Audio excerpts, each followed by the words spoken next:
अस्सलाम वालेकुम क्लास। आज लेक्चर नंबर 10 स्टार्ट करने जा रहे हैं। चैप्टर नंबर 13 का टॉपिक है सोर्स ऑफ करंट। आप लोगों ने पहले पढ़ लिया था topic current through metallic conductor तक। अब सोर्स ऑफ करंट स्टार्ट करने जा रहे हैं। सोर्स ऑफ करंट क्या होता है? ऐसा सोर्स जो किसी कंडक्टर को कांस्टेंट पोटेंशियल डिफरेंस, कोई भी ऐसा सोर्स जो किसी कंडक्टर को कांस्टेंट पोटेंशियल डिफरेंस दे, उसे कहते हैं सोर्स ऑफ करंट। ठीक है। अब मैं यहाँ बहुत सारे सोर्सेज के उन्होंने एग्जांपल्स लिए हैं, सेल्स की, जनरेटर्स की, थर्मोकपल्स की, सोलर सेल्स की। ये बुक पे इस तरह से लिखा हुआ है, मैं आपको नोट्स इसलिए फॉलो करा रही हूँ, वहाँ पे डिटेल से और किस तरीके से क्वेश्चन अटैम्प्ट करना है वो लिखा होता है। ठीक है। सोर्सेज ऑफ करंट, सबसे पहले definition, source which provide constant potential difference across the conductor is called source of current. तो ऐसा सोर्स जो कांस्टेंट पोटेंशियल डिफरेंस दे किसी कंडक्टर को, उसे सोर्स ऑफ करंट कहते हैं। जब दो कंडक्टर्स डिफरेंट पोटेंशियल पे मेटेलिक वायर के साथ कनेक्ट हों तो उनमें से करंट फ्लो करना शुरू हो जाता है। ठीक है। The current continues to flow from higher potential, यानी कि पॉजिटिव टर्मिनल से करंट हमेशा किस तरफ जाता है? लोअर टर्मिनल की तरफ। और करंट जब दोनों तरफ पोटेंशियल सेम हो जाए किसी कंडक्टर का, फॉर एग्जांपल ये बल्ब एक कंडक्टर है, इसके दोनों तरफ जब पोटेंशियल सेम हो जाएगा तो उसमें से जो करंट है, पोटेंशियल डिफरेंस जो है वो ज़ीरो होगा, तो करंट कांस्टेंट हो जाएगा या बिल्कुल स्टॉप हो जाएगा। ठीक है। नेक्स्ट है जी, अगर कांस्टेंट करंट चाहिए किसी भी कंडक्टर में से तो उनका जो पोटेंशियल डिफरेंस है वो भी क्या होना चाहिए? कांस्टेंट होना चाहिए, इन दोनों तरफ सेम होना चाहिए। नेक्स्ट है डिफरेंट सोर्सेज ऑफ करंट। अभी ये सारे सोर्सेज बुक पे भी मेंशन है इसी तरीके से। Cells, electric generator, thermocouple, solar cells. Cells में क्या हो रहा होता है? सेल्स के अंदर इलेक्ट्रिक करंट किस तरह से प्रोड्यूस हो रहा होता है कि सेल्स में जो केमिकल्स होते हैं वो केमिकल एनर्जी इलेक्ट्रिकल एनर्जी में कन्वर्ट होती है। इलेक्ट्रिक जनरेटर में क्या होता है? Mechanical energy. इलेक्ट्रिक जनरेटर में जो, अगर आप लोगों ने फर्स्ट ईयर में, आपको याद हो, मेरे हाल में आपने पढ़ा हुआ है फर्स्ट ईयर में इलेक्ट्रिक जनरेटर, मुझे भी याद नहीं है, ये शायद नहीं पढ़ा, अब नेक्स्ट पढ़ेंगे आप नेक्स्ट चैप्टर्स में। तो जनरेटर में क्या हो रहा होता है? जनरेटर में टॉर्क और कपल प्रोड्यूस, यानी कि मैकेनिकल एनर्जी जो होती है वो यूज़ होके तो इलेक्ट्रिकल एनर्जी में कन्वर्ट हो रही होती है। थर्मोकपल्स में क्या होगा? थर्मो से ही वर्ड शो हो रहा है कि हीट एनर्जी जो है वो इलेक्ट्रिकल एनर्जी में। सोलर सेल्स में क्या होता है? सोलर यानी कि सन की एनर्जी, जो यानी कि सोलर एनर्जी जो है वो इलेक्ट्रिकल एनर्जी में कन्वर्ट हो रही है। ठीक है। इफ़ेक्ट्स ऑफ करंट, कौन कौन से इफ़ेक्ट्स होते हैं? हीटिंग इफेक्ट होता है, केमिकल इफेक्ट और मैग्नेटिक इफेक्ट। तीनों इफ़ेक्ट्स आप लोगों ने डिफ्रेंशिएट करने आने चाहिए। हीटिंग इफेक्ट क्या होगा कि जब भी किसी मेटालिक वायर में कॉपर की वायर भी हो सकती है, सिल्वर की भी हो सकती है, बहुत से मेटल, जॉन से भी मेटल से बनी होगी, उस मेटालिक वायर में से जब भी इलेक्ट्रिक करंट पास करेंगे तो मेटल्स के अंदर, मैंने बताया था क्या होते हैं? Free electrons. आपने करंट थ्रू मेटालिक कंडक्टर में आपने पढ़ा था, फ्री इलेक्ट्रॉन्स की वजह से करंट फ्लो करेगा। जब उनके मोशन के दौरान वही फ्री इलेक्ट्रॉन्स उन एटम्स के साथ, वायर के एटम्स के साथ स्ट्राइक करेंगे और अपनी एनर्जी उनको ट्रांसफ़र कर देंगे, तो क्या होगा? Kinetic energy of the atoms of the wire increases. देखें वो क्या रहा है, पिक्चर बना देती हूँ आप लोगों को। इस तरह से फॉर एग्जांपल वायर है, ये वायर के एटम्स हैं, ठीक है, और ये एटम्स, फॉर एग्जांपल कॉपर की वायर है तो ये कॉपर के एटम्स हैं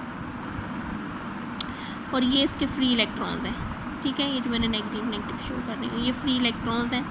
अब ये फ्री इलेक्ट्रॉन्स जब पोटेंशियल डिफरेंस यानी कि बैटरी कनेक्ट की तो ये फ्री इलेक्ट्रॉन्स मूव करना शुरू हो गया। अब ये फ्री इलेक्ट्रॉन्स जब अपनी एनर्जी इनके साथ, इन एटम्स के साथ स्ट्राइक करेंगे, इनको अपनी एनर्जी ट्रांसफ़र कर देंगे और इन एटम्स की जो एनर्जी है ये इंक्रीज़ होगी। इसका मतलब ये इनकी काइनेटिक एनर्जी इंक्रीज़ होगी, इनकी स्पीड इंक्रीज़ होगी तो काइनेटिक एनर्जी इंक्रीज़ होगी, तो हीट प्रोड्यूस होगी। ठीक है। तो ये है जी हीटिंग इफेक्ट। और हीटिंग इफेक्ट में जो हीट एच प्रोड्यूस हो रही है उसको इस फार्मूले से निकाला जा सकता है, I²RT। अब सारे बच्चे परेशान हो रहे होंगे कि जी ये एच क्या है? बेसिकली एच जो है ये हीट एनर्जी है। एनर्जी की यूनिट क्या होती है? मैंने बताया था एनर्जी की यूनिट होती है जूल। ये आपने याद रखना है। ये एनर्जी है, इसको ये चीज़ किस तरह से है अब ये देख लें। आपने फार्मूला वर्क का पढ़ा है फर्स्ट चैप्टर में, क्यू डेल वी, ठीक है, क्यू डेल वी। क्यू जो है ये चार्ज है, आपने ये भी पढ़ा हुआ है, क्यू इक्वल्स टू आई, यानी कि I equals to Q over T होता है, टी यहाँ डिवाइड हो रहा था, मैंने यहाँ मल्टीप्लाई कर दिया, ठीक है।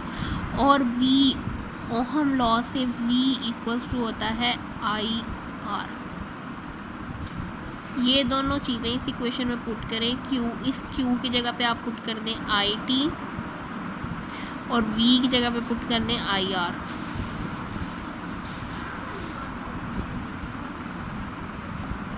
तो ये क्या हो जाएगा, ये भी आई है, ये भी आई है, तो ये हो जाएगा आई स्क्वायर आर टी, ठीक है।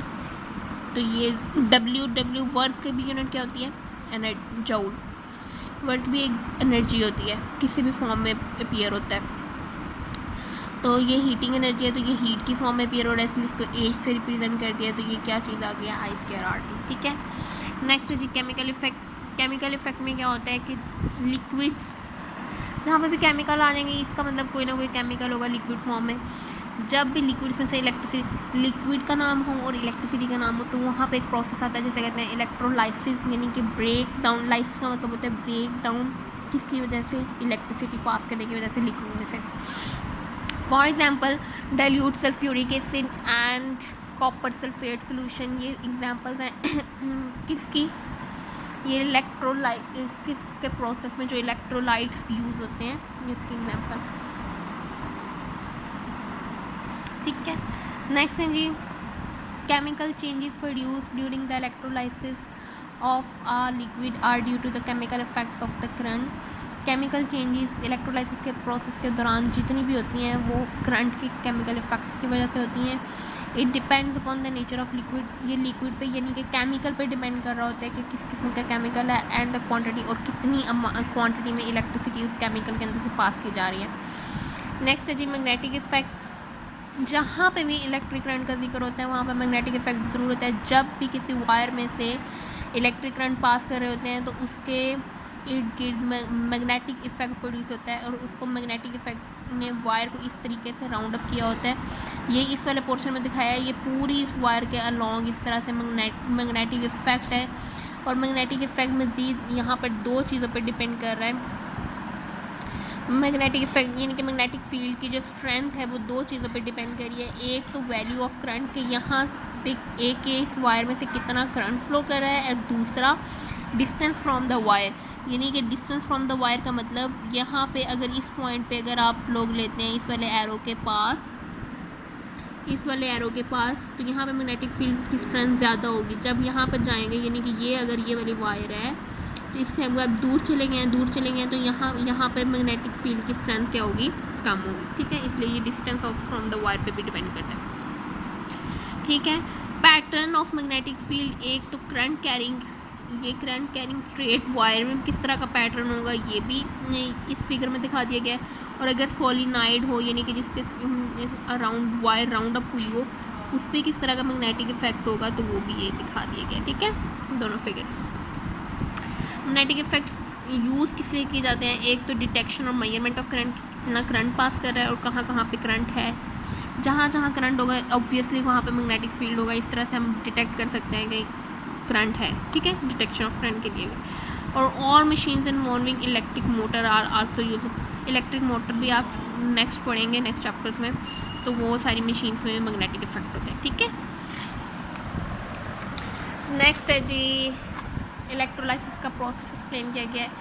इलेक्ट्रोलाइसिस का प्रोसेस में ये टर्म्स जो है ये इंपॉर्टेंट है, ये देख लें। इलेक्ट्रोलाइट क्या होता है, इलेक्ट्रोवोल्टामीटर क्या होता है। इलेक्ट्रोलाइट ऐसा लिक्विड जो कि इलेक्ट्रिक करंट को कंडक्ट करे, जिसमें से इलेक्ट्रिक करंट पास कर सके, उसे कहते हैं इलेक्ट्रोलाइट। इलेक्ट्रोड क्या होते हैं, वो मटीरियल जो किसी वायर रॉड या प्लेट की फॉर्म में हो, जो कि करंट को इलेक्ट्रोलाइट के अंदर और बाहर लाए, उसे कहते हैं इलेक्ट्रोड। फॉर एग्जांपल ये फिगर है, इसके अंदर ये वाला जो सोल्यूशन है, इस वाले सोल्यूशन को कहेंगे इलेक्ट्रोलाइट। ये जो दो रॉड्स लगे हुए हैं इन्हें कहेंगे इलेक्ट्रोड, ठीक है। ये टर्म्स जो यहाँ पे लिखी हुई हैं वो ये चीज़ें हैं, ठीक है, जो इस प्रोसेस, ये इलेक्ट्रोलाइसिस का प्रोसेस हो रहा है, इसको भी एक्सप्लेन करती हूँ। और वोल्टामीटर एक ऐसी वेसल जिसमें इलेक्ट्रोलाइट भी हो और इलेक्ट्रोड भी हो, containing the electrodes and a liquid, यानी कि इलेक्ट्रोलाइट, जिसमें ये दोनों चीज़ें हों, उसे क्या कहते हैं, वोल्टामीटर। इलेक्ट्रोलाइसिस का प्रोसेस क्या होता है, इस तरीके से आता है। इलेक्ट्रोलाइसिस का प्रोसेस को एक्सप्लेन करें, इलेक्ट्रोप्रेटिक बताएं। अब आपने बताना है इलेक्ट्रोलाइसिस का प्रोसेस क्या होता है। सर्टन लिक्विड्स, यानी कि कुछ ख़ास लिक्विड्स, जिससे कॉपर सल्फेट का सोल्यूशन यहाँ पे दिखाया गया, पीछे एक और एग्जांपल भी थी। कंडक्ट इलेक्ट्रिसिटी, ऐसे सर्टन लिक्विड्स जिसमें से इलेक्ट्रिसिटी पास हो सके due to some chemical reactions, कुछ chemical reactions that takes place with them, the study of such process is known as electrolysis. अब हम इलेक्ट्रोलाइसिस कंसीडर करने लगे हैं कॉपर सल्फेट सोल्यूशन के अंदर। मैंने ये बताया एक कॉपर सल्फेट है और पीछे एक और एग्जांपल में भी था सल्फ्यूरिक, डिल्यूट सल्फ्यूरिक एसिड, ठीक है, हमने यहाँ पे कॉपर सल्फेट लिया। तो voltameter contain dilute solution of copper sulphate, the two electrodes anode and cathode are in the form of copper plates. दो प्लेट्स हैं कॉपर की, एक कैथोड के तौर पर एक्ट कर रही है यानी कि नेगेटिव पोटेंशियल के साथ है, एक एनोड के तौर पर एक्ट कर रही है यानी कि जो पॉजिटिव। ये एम मीटर लगा हुआ है, ए लगा हुआ है। एम मीटर का काम क्या होता है, करंट को मेजर करना। ये रेजिस्टेंस लगी हुई है, ये क्या लगा हुआ जी, बैटरी लगी हुई है, या यहाँ से पोटेंशियल डिफरेंस का सोर्स लगा हुआ है, ठीक है। और ये सारा वेसल, इसे कहते हैं वोल्टामीटर, इसके अंदर इलेक्ट्रोलाइट है, सोल्यूशन है कॉपर सल्फेट। अब हो क्या रहा है, voltameter contain dilute solution of copper sulphate, dilute solution of copper sulphate है, इसके अंदर the two electrodes anode and cathode are in the form of copper plates. दो इलेक्ट्रोड्स हैं, एक एनोड है एक कैथोड है, कॉपर के बने हुए हैं दोनों electrode. When copper sulphate is dissolved in water, जब कॉपर सल्फेट को वाटर में डिजॉल्व करेंगे, it dissolves into copper and sulphate ions, तो ये दो आयंस में डिसोसिएट हो जाएगा। डिसोसिएट का मतलब इस तरह से इसके दो आयंस बन जाएंगे जब इसको पानी में हल करेंगे। When current is pass through the voltmeter, अब इस वोल्टमीटर को ऑन कर दिया, इसमें से करंट पास होना शुरू हो गया। तो अब ये क्या होगा जी, ये कॉपर के जो आयंस होंगे, कॉपर के आयंस जो भी सोल्यूशन में होंगे Cu+2 के, तो वो सारे, इसके ऊपर प्लस साइन है तो वो सारे नेगेटिव प्लेट की तरफ जाएंगे। इसी तरीके से सल्फेट SO4-2 के जो होंगे, यानी कि यहाँ पे देखें SO4 के ऊपर 2 दफ़ा माइनस का मतलब -2 चार्ज है, ये सारे पॉजिटिव प्लेट की तरफ जाएंगे, ये सारे यहाँ पे अक्यूमुलेट होंगे, ये कॉपर यहाँ पे अक्यूमुलेट होगा। अब ये +2 के साइंस अपने ये जो प्लस है ये यहाँ से 2 इलेक्ट्रॉन्स लेगा और ये कॉपर में चेंज हो जाएगा, ठीक है, क्योंकि इसके पास 2 इलेक्ट्रॉन्स कम है, +2 का मतलब 2 इलेक्ट्रॉन्स कम है, तो ये 2 इलेक्ट्रॉन्स लेगा।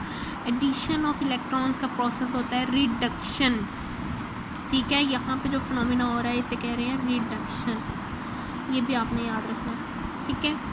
एडिशन ऑफ इलेक्ट्रॉन्स या लॉस ऑफ हाइड्रोजन, ठीक है, उस फिनोमेना को कहते हैं रिडक्शन। तो यहाँ कैथोड पे ये भी बात याद रखें, जहाँ कैथोड होता है उसके ऊपर रिडक्शन का फिनोमेना होता है, ठीक है, कैथोड पे रिडक्शन होती है, यानी कि जो नेगेटिव प्लेट होती है उस पर रिडक्शन होती है, और जो पॉजिटिव यानी कि जो एनोड होता है उस पर ऑक्सीडेशन होती है। बच्चे अक्सर कंफ्यूज हो जाते हैं, ऑक्सीडेशन रिडक्शन। रिडक्शन का मतलब एडिशन ऑफ इलेक्ट्रॉन और ऑक्सीडेशन का मतलब लॉस ऑफ इलेक्ट्रॉन, ठीक है। अब देखें यहाँ पे SO4-2 है, इसका मतलब इसके पास 2 इलेक्ट्रॉन्स एक्स्ट्रा हैं, तो ये अपने 2 इलेक्ट्रॉन्स यहाँ पे क्या कर देगा, लूज़ कर देगा, ठीक है। इसके पास 2 इलेक्ट्रॉन्स +2 का मतलब 2 इलेक्ट्रॉन्स कम से इसने 2 इलेक्ट्रॉन्स ले लिए, ये लेके कॉपर बन गया, ये अपने 2 इलेक्ट्रॉन्स लॉस करके SO4 बन गया। अब यहाँ ये वाला SO4, ये जो कॉपर का रॉड है, यहाँ से कॉपर इससे डिसोसिएट होगा, यानी कि रॉड से कॉपर अलग होगा, और ये फिर कॉपर सल्फेट के साथ कंबाइन हो जाएगा, यानी कि ये जो सल्फेट इसके पास आया ये कंबाइन हो गया तो ये सोल्यूशन के अंदर चला जाएगा। ये देखिए यहाँ पे लिखा भी हुआ है while sulphate ion move towards anode sulphate ions anode की तरफ आएंगे and give their negative charge to it, और ये अपना -2 का चार्ज इसको देंगे। It dissolve 1 copper atom from the anode plate, और एनोड प्लेट से एक कॉपर का एटम, क्योंकि ये प्लेट्स भी किसकी बनी हुई है, कॉपर की यहाँ से एक एटम कॉपर का डिज़ोल्व होगा और वो सल्फेट के साथ मिलके मॉलिक्यूल बना देगा कॉपर सल्फेट का, और वो वापस किसमें चला जाएगा, सोल्यूशन के अंदर। ठीक हो गया। During electrolysis copper is continuously deposited on the cathode, cathode पे कॉपर डिपॉजिट हो रहा था, while an equal amount of copper is dissolve, और उतनी ही इक्वल अमाउंट में कॉपर जो है वो एनोड से सोल्यूशन में जा रहा था, यानी कि सल्फेट के साथ मिलके सोल्यूशन में जा रहा था, तो डेंसिटी जो है वो सेम रहेगी, अनचेंज। ठीक है। इलेक्ट्रोप्लेटिंग क्या होती है, process of coating a thin layer of some, आपको याद हो अक्सर आपने सुना है कि जब आप ज्वेलरी लेने जाती हैं गर्ल्स खास तौर पे, तो वो कहते हैं कि इसके ऊपर गोल्ड का पानी चढ़ा हुआ है, तो सस्ती सी कोई मटेरियल होता है उसके ऊपर वो महंगा सा कोई कोटिंग कर देते हैं, तो उस फिनोमिना को कहते हैं इलेक्ट्रोप्लेटिंग। ठीक है।